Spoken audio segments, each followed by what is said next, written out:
Ladies and gentlemen.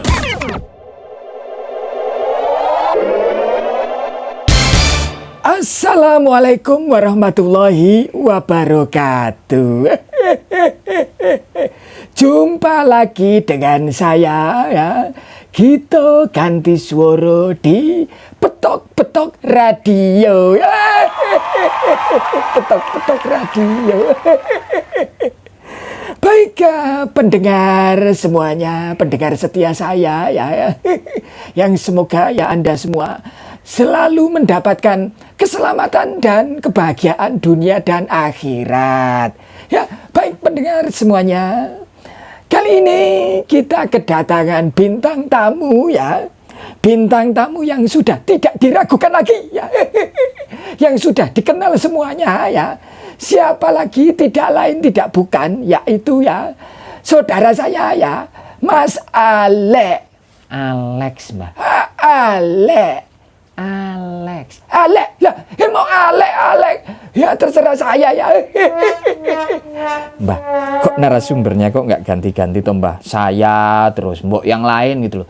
Wah, masalahnya itu ya, saya itu belum sempat yang namanya tuh berburu narasumber ya. Berburu padake opo hai.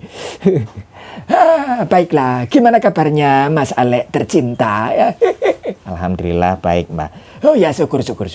Mbah Gito gimana kabarnya, Mbah? Oh ya, kalau saya ya tentu saja ya amazing ya. Saya ini walaupun sudah tua itu, tapi energi saya itu meluap-luap ya. Baik. Lama sekali ya kita nggak jumpa ya Mas Alek. Walah, wong baru cuman minggu kemarin itu aja belum ketemunya. Oh, sekarang kan udah ketemu lagi, ngomong udah lama, ngomong aja kangen. Ya, saya itu cuma kangen ya, bukan sama Mas Alek ya, tapi sama pendengar semuanya ya. Baik, pendengar semuanya ya, langsung saja ya. Malam ini ya, saya mau ngobrol sama Mas Alek. Temanya adalah apa, Mbah? Temanya adalah horor. Wih, kok horor loh, Mbah? Saya tuh kangen Mas Alek. Kayak dulu waktu kita siaran itu loh, yang di yang Mas Alek jadi ceritanya tuh Mas Kuni itu loh, masih ingat gak? Oh, yang di Las Pro Radio. Lah iya, itu kan kita bahas horor ya kan. Nah, saya tuh kangen Mas Alek cerita-cerita horor gitu ya. Ya tapi anu loh, Mbah, jangan terus-terusan isinya kontennya nanti siarannya Mbah Gito tuh horor semua. Oh ya enggak. Cuma saya tuh kangen aja ya. Ngomong kangen apa nggak punya ide? Lah, kalau ide itu banyak ya. Saya tuh udah ngelis nih contohnya nih. Tak buka dulu ya, ini catatan saya. Nah, ini ada di dompet ini. Nah, ini. Nah, coba nih. Ini. Sebentar, ini kok angel banget. Ini loh. Saya tuh udah nyatet. Nah, ini ini nota ya, itu habis belanja ya. Kok aneh banget loh, Mbok. Diketik di HP atau apa itu loh, Mbak? Oh, saya itu old school ya. Jadi ya sukanya tuh nyatet ya pakai bolpen ya. Pakai tinta darah. Wih, ngawur. Nih, kalau nggak percaya nih ya. Saya tuh udah nyatetnya, ada temanya tentang buang sampah ya, bakar sampah ini terus apa lagi. Nah, ini banyak banget nih, sekolah kesenian ya, terus apa lagi nih? Bagaimana parenting. Wah, ini banyak banget loh Mas Alek. Kok keren banget, Pak. Coba tak lihat ini. Nah, ini loh, baca sendiri. Nah, sementara Mas Alek membaca ya, ini saya itu punya yang namanya cemilan Mas Alek. Waduh, apa ini, Pak? Sebentar. Tak ambilkan dulu ya. Bentar, tak taruh dulu ya. Ini tadi di mana ya? Ini ada cemilan ya Mas Alek ya. Ini mumpung saya itu baru panen Mas Alek. Apa itu, Mbak? Ya coba dibuka. Bentar, dibuka. Ya, saya pakai ini dulu ya. Ini ponnya ini. Tadi. Nah, coba dibuka. Wih. Ini kok pete toh, Mbak? Lah iya, sekali-kali itu cemilan itu pete ya. Wih, cemilan kok pete loh. Lah ya. Maksud saya itu ini kan lagi musim penghujan ya. Itu pete itu lagi pada panen Mas Alek. Oh, enggak, di tempat saya itu di pasar tuh masih harganya ada yang 8.000, ada yang 10.000. Ngapusi, Mbak. Ya itu kan karena panennya kan yang duluan ya. Kalau panen duluan tuh biasa harganya terus mahal. Karena belum ada saingannya. Nanti kalau harganya melimpah itu nanti turun di 4.000 ya, 3.000, 1.000 lah kalau kata teman saya ya itu ya. Mas Suryono ya itu ya. Suryo Pak Suroyo ya. Kita Mas Suroyo juga itu yang orang tuanya itu suka punya pertanian pete ya. Oh, punya pertanian pete. Iya, orang kaya itu. Kata Mas Suroyo itu, kalau panennya melimpah itu kadang itu 10.000 itu dapat 20, masalahnya dapat berbendel-bendel itu. Nah ini kan mumpung lagi mahal, ini coba dibuka. Nah ini dicemil. Kalau Mas Alek nggak mau nyemil, nggak mau menghormati saya di sini, ya nanti boleh dibawa pulang ya. Wah, ini seneng banget lomba saya pete. Lah iya, saya tuh tahu muka-muka kayak Mas Alek ini senengannya yang bau-bau ya. Telok lencong. Ngawur begitu, gimana seneng. Maaf loh ini pendengar. Weh, yang harusnya minta maaf itu saya. Ini kan siarannya saya. Kok neranya ya masalah itu. Maaf ya pendengar kalau ada kata-kata saya yang kasar ya, yang jelas saya itu tidak bermaksud ke sana. Cuma ya kadang mulut itu keceplosan ya. Ya udah langsung aja. Ini nanti masalah dibawa pulang ya. Ini oleh-oleh ya. Ini jangan dikasih ke Arwen loh ya. Nanti dikasih ke Arwen nanti suka makan pete lah. Ya kan bagus tuh Mbak, itu antioksidannya kan tinggi. Iya tapi ya masih kecil ya. Nanti aja kalau udah besar boleh makan pete ya. Itu buat Mas Alek sama istrinya. Istri saya nggak suka pete Mbak. Oh ya buat Mas Alek sendirilah. Kelihatan dari mukanya itu. Muka pete ya. Muka pete ya. Langsung aja Mbak, ini mau apa? Horornya itu apa? Nah gini ya pendengar. Aduh Mas Alek maaf ya, ini nggak tak suguhi teh, nggak tak suguhi kopi ya. Ya nggak apa-apa lah, itu nanti aja saya tuh bisa bikin grinder sendiri di rumah. Sombong banget ya, mentang-mentang ya ada alat grinder ya. Ya udah, ini langsung aja ya, biar nggak kelamaan. Saya kan pengen cerita horor ini Mas Alek. Ya. Nah, Mas Alek itu punya nggak cerita-cerita horor? Apa ya Mbak? Kayaknya hidup saya itu lempeng-lempeng aja Mbak. Alhamdulillah nggak pernah ngalami. Sebentar Mbak. Aku ada Mbak. Ada Mbak. Apa coba apa? Nah, ini nggak seru sih Mbak, nggak seru, cuma ya kan Mbak Gito pengen cerita horor ya kan. Nah udah saya ceritain aja ya. Nanti mungkin sambil saya cerita, saya inget cerita horor yang lain, nanti akan saya cerita. Tapi sebentar, ini ceritanya Mas Alek alami sendiri kan? Iya saya alami sendiri. Lah ya coba. Gimana? Jadi ceritanya gitu gini Mbak. Gimana ceritanya? Ya gini loh cerita. Ya gimana? Ya gini. Ya gimana? Malah maaf, tolong tenang dulu Mbah Gito. Duduk manis, nggak usah mencilak meripatnya itu biasa aja. Ya duduk situ, saya mau cerita. Oke. Coba.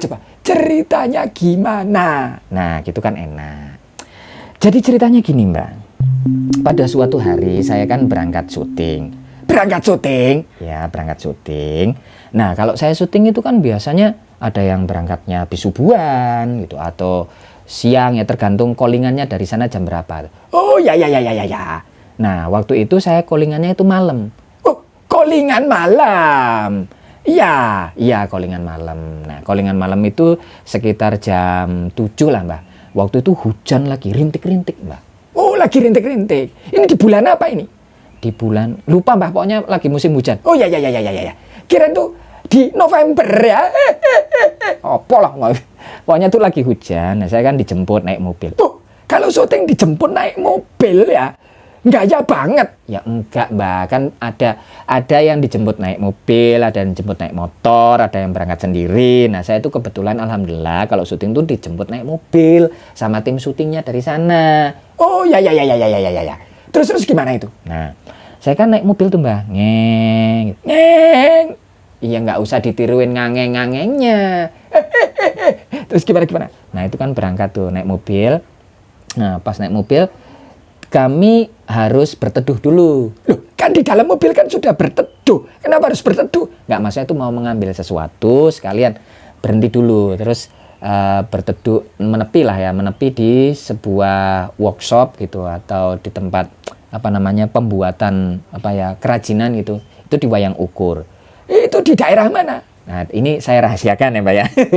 Ini saya rahasiakan. Makanya ada workshop bengkel pembuatan wayang gitu ya, workshop galeri lah ya, markasnya Wayang Ukur di sana. Nah, saya turun itu Mbak. Saya tuh udah pernah masuk ke ruang itu, ke rumah itu, Ke Wayang Ukur itu. ya di sana udah pernah. Nah, waktu itu saya kebelet pipis. Nah, akhirnya saya bilang ke drivernya, Mas, saya ke kamar mandi dulu ya Mas ya, nanti mohon ditunggu sebentar ya. Oh ya gitu ya, kata drivernya ya. Iya kayak gitu tuh. Tapi ya nggak nyolot juga Mas. Bilang enggak Mas itu. Oh ya nggak kayak saya ini ya, cepat-cepat ya. Iya cepat-cepat kayak ikan menggelebar-gelebar. Lanjut. Nah terus habis itu kan saya kamar mandi karena saya merasa saya tuh udah pernah masuk ke ruangan ini, ke rumah itu, rumah namanya Wayang Ukur itu. Nah saya merasa sudah hafal di mana letak kamar mandinya. Nah saya masuk aja itu. Ternyata salah, itu bukan kamar mandi. Saya arahnya Sok tahu ya Mas Alek ya. iya sok tahu gitu. Bukan, maksudnya lupa lah karena mungkin waktu kesana siang hari kan cahayanya beda, yang sekarang malam hari itu jadi cahayanya beda. Terus salah. Terus saya tanya ke orang yang jaga di situ, Mas kamar mandinya sebelah mana? Oh sebelah sana Mas. Yang pokoknya ke kiri aja terus nanti belok sedikit. Nah situ kamar mandinya. Oh iya itu. Saya merasa oke, saya udah hafal. Nah, Masuk Mas Alek ke sana. ya saya masuk sana Mbak, masuk seleb gitu. Nah pas saya tuh kesasar lagi Mbak. Kesasar lagi. Iya maksudnya harusnya kan beloknya, misalnya beloknya ke kiri, saya tuh malah ngambilnya ke kanan. Nah pas ke kanan itu saya lihat itu ada sumur. Di dalam rumah ada sumur. Ya kan, ya ada juga kan Mbak. Di rumah lama juga kan di sumurnya itu kemudian dipayoni ada di belakang itu kan jadinya kayak di dalam rumah. Oh ya. Lanjut terus gimana? Nah, di situ tuh ternyata saya belok tuh masuk ke area yang di situ ada sumur, terus sumur timba gitu, Mbak. Ya sumur timba, sumur lama gitu ya. Iya, yang masih ada semenannya tinggi itu, ada timbanya juga. Nah, itu terus di bawahnya di sekeliling sumur itu ada piring kotor, ada gelas kotor ya, cucian gitu, Mbak. Mungkin para teman-teman yang kerja di Wayang Ukur mungkin belum nyuci piring itu, mungkin nyucinya besok atau malam banget itu baru nyuci. Nah pas saya noleh ke cucian itu Mbak, ada gelas tiba-tiba terangkat naik set, kira-kira sejari telunjuk yang satu ruas jari telunjuk gitu. Gimana? Jadi pas saya noleh itu ada gelas terbang Mbak. Terbangnya itu gimana? Ya cuma naik aja dari di atas lantai itu seruas jari, coba cek ruas jarimu. Oh segini ya? Iya segitu, ketinggiannya segitu. Naik terus tiba-tiba saya kan liatin, kok itu kok bisa naik sendiri gelasnya. Terus gelas itu bergetar Mbak. Terus itu bergetar terus masalah gimana itu? Nah pas bergetar tiba-tiba saya kan liatin aja, gelas kok aneh banget. Terus pecah sendiri Mbak gelas itu, biar gitu. Wih, sakti banget Mas Alek. Loh, bukan saya Mbak, saya nggak ngasih ilmu ke gelas itu biar terbang terus pecah, enggak. Saya tuh ngelihat bahwa gelas itu terangkat satu ruas setinggi satu ruas jari telunjuk saya, sekitar segitulah. Terus bergetar gitu dan kemudian pecah, cerang gitu. Nah, saya ngelihat itu. Terus Mas Alek ketakutan nggak? enggak, saya cuma oke, udah pecah, sudah. Saya cuma batin gitu aja. Terus saya lanjut ke kamar mandi. Terus pipis dengan tenangnya tanpa ada pikiran aneh-aneh, terus keluar, terus saya ceritakan ke yang jaga di Wayang Ukur itu bahwa tadi ada gelas melayang terus pecah sendiri. Nah, teman saya yang di Wayang Ukur terus ketawa. Wah, Mas Alek kayak nggak tahu aja daerah di rumah ini kan memang sering gitu. Ini loh Mas, anak-anak kalau malam di sini tiba-tiba lemari itu lacinya tarik sendiri, nutup sendiri, kadang-kadang jendela itu buka keluar, breng kayak gitu. Piring pada jatuh sendiri, kadang-kadang begitu Mas. Oh, kayak gitu. Terus emang Mas Alek tadi lihat ada sosok-sosok nggak? Nggak ada tuh, cuma gelas naik aja terus pecah sendiri. Oh ya udah syukur. Tapi nggak terluka tuh Mas Alek, nggak apa-apa kan? Saya bilang nggak, alhamdulillah nggak ada apa-apa. Oh ya. Ya lain kali Mas Alek kalau masuk ke rumah orang gitu ya, kula nuwun dulu. Saya lihat tadi Mas Alek nyelonong aja gitu. Nah ini dia, ini pendengar ya, ini pelajarannya. Mas Alek itu suka petakilan ya, sok akrab, sok kenal. Jadi kalau di rumah yang sudah kenal dia bludus-bludus aja, nggak bilang kula nuwun, nggak assalamualaikum, bludus-bludus aja. Ini nih kena batunya. Lah iya Mbak, saya merasa menyesal Mbak waktu itu. Iya. Saya menyesalnya itu ya diomongi sama teman saya bilang, Mas Alek nggak kula nuwun, tadi masuk aja, nggak salam, nggak apa ya, mungkin tersinggung yang ada di ruangan ini gitu. Oh, kayak gitu ya. Ya. Nah, itu dia pelajaran yang bisa diterima ya, pendengar semuanya ya. Habis itu Mas Alek tidak melakukan kesalahan itu lagi kan? Enggak, Mbak. Ya alhamdulillah saya sih mencoba untuk mengingatkan diri saya setiap kali saya ke tempat baru ya setidaknya saya kula nuwun kayak gitu. Oh ya. Oh baiklah pendengar, setidaknya malam ini cukup dulu ya karena ini ada tamu ya. Jadi, Oh ada tamu? iya ini. Jadi sudah cukup sampai di sini dulu. Maaf ya Mas Alek, ini nanti saya mau ketemu sama tamu dulu. Oke. Baik pendengar Petok-Petok Radio dimanapun Anda berada, kita bertemu lagi, jumpa lagi di episode selanjutnya. Wassalamualaikum warahmatullahi wabarakatuh. Ini nanti tak bawa ya Mbak? Ya dibawa aja, dibawa.